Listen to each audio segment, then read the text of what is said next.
இறைவனிடம் கையேந்துங்கள், அவன் இல்லை என்று சொல்லுவதில்லை.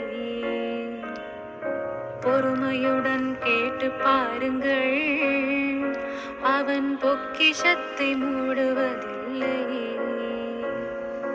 இறைவனிடம் கையேந்துங்கள், அவன் இல்லை என்று சொல்லுவதில்லை.